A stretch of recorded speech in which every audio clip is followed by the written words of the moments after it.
Yes. Okay, good day. I am from Global Ace Agency here in Malaysia and I am the Philippine recruiter. I receive verify data from Good Day Agency under Jazz. Am I right? Yes, ma'am. Can you speak English or can you understand English? Yeah, I can understand English, ma'am. Are you a 100% willing to come and work here in Malaysia? Yes, ma'am. I'm willing. Do you have any friends or any family members working here? I have a friend in Malaysia, ma'am. Okay, remind yourself that you come here to work and not to meet up with your friends, yeah? Yes, ma'am. Are you healthy or do you have any health issues in your body? I am healthy, ma'am. Okay, so our interview, this is recorded and it will be uploaded in our YouTube channel, but at the same time, your profile will be uploaded in our website. Do you agree? Yes, ma'am. I'm agree. Can you help me introduce yourself, please? Yes, ma'am. Good afternoon, ma'am. My name is Jane Lee Herrera Blandres. I'm 31-year-old. I'm single. I live in Victoria City, Negros Occidental, Philippines. I've been working 5 years in Malaysia. I have been taking care elderly female with dementia, and I do cleaning, cooking, gardening, and so on, ma'am.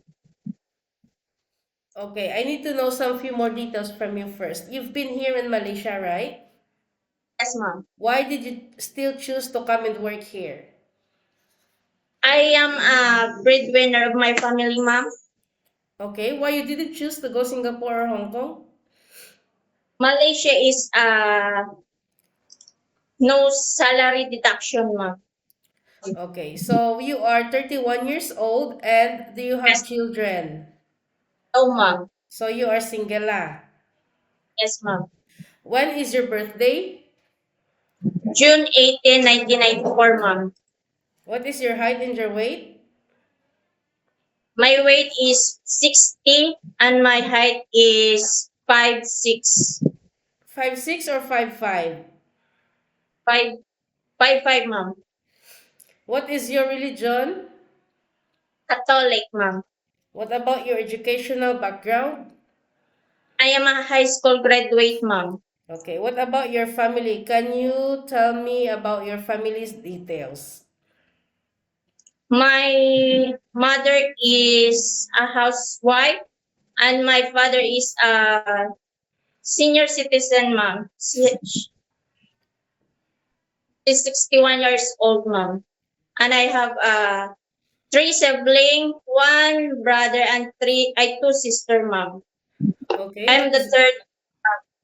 okay. So your family allow you to come and work here in Malaysia, is it? Yes, ma'am. Okay, according to you, you have a working experience here in Malaysia for 5 years, and you take care a dementia elderly, which is female years old. Which is female. How Yes. old is your? How old is the elderly? 83, ma'am. 83. You do the cleaning, cooking, gardening, and you do the laundry and ironing also. Yes, ma'am. In which place? In which part of Malaysia? Pinang, ma'am. Okay, so is it a Chinese family? Yes, ma'am. What happened? Why you didn't continue working with this employer? I need to rest, ma'am. I need to spend a time with my family, ma'am. Okay. So it's not new for you to work as a domestic helper because you already got a working experience here in Malaysia. Yes. Do you know how to speak Malay or Mandarin? No, ma'am. So you need to be flexible, you need to be multitasking. Are you ready for any task that the employer will be given to you? Yes. Yes, ma'am. So don't compare your previous employer to your recently employer because every employer got different rules and regulations, okay? Yes, ma'am. You will going to sign a 2 years contract, same like what you did to your previous employer. Any uncertain situations that might happen to your family back in the Philippines, please be remind yourself that you cannot easily go back home. Terminating or breaching of contract, you know that there will be a consequences, which is you need to pay your employer and at the same time the agency as nobody forced you to come and work here in Malaysia, okay? Yes, ma'am. Okay, so are you okay to take your children while doing house chores at the same time?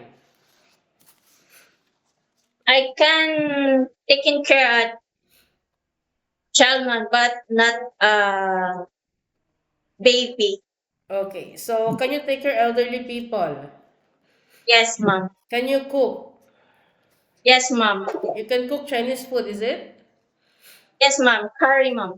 Okay. Can you caregiving for bedridden patient and disabled person? Yes, ma'am. Are you comfortable taking care of pets? Yes, ma'am. Okay. So in your to your previous employer, you can hold your handphone. Yes, ma'am. Okay, but in our rules and regulations, you cannot hold your phone for 24 hours, okay? But instead, Okay. you can hold your phone during nighttime only after you finish your job for the whole day, and you will render your phone on the next morning before you start your work. Of course, Yes, you ma'am. are entitled to have a rest once a week, but you are not allowed to go out on your rest day. You will going to stay only inside the employer's house, and if you will work, employer will going to compensate your salary. Are you okay with the I rules and understand. regulations? Yes, ma'am. I understand. Okay, we don't force people to come here. It's either you agree or you disagree. If you agree, then fine, work properly. But if you disagree, it's okay also. Okay? You can stay in I'm the agreeing, Philippines ma'am. or find job opportunities into other countries. Yeah? Yes, ma'am. Always I agree, remind ma'am. yourself why you wanted to come and work abroad because you wanted to sustain your family's needs and you wanted to give a better future for yourself also at the same time knowing that you are single. Right now you have a boyfriend. No, ma'am. I will remind you also that you come here to work and not to find some boyfriends here in Malaysia, okay? In Yes, Philippines, ma'am. you can do whatever you want, but here in Malaysia, no such a thing. We need to follow the rules and regulations of the employer and we need to respect the culture of the employer at the same time. Any problem or Yes, ma'am. any concerns, inform your employer because you will be the one working inside their premises for 2 years, yeah? Yes, ma'am. Okay, how do you fight your homesickness? Excuse me, ma'am. Can you repeat again, ma'am? How do you fight your homesickness? I call my family after a work, ma'am. Okay. So I think that's all. Thank you for now. It was my pleasure meeting you. But please stay connected through WhatsApp because Global Ace agents will going to contact you to conduct an interview together with the employer. Okay? Thank you, Thank you ma'am. so much and have a good day.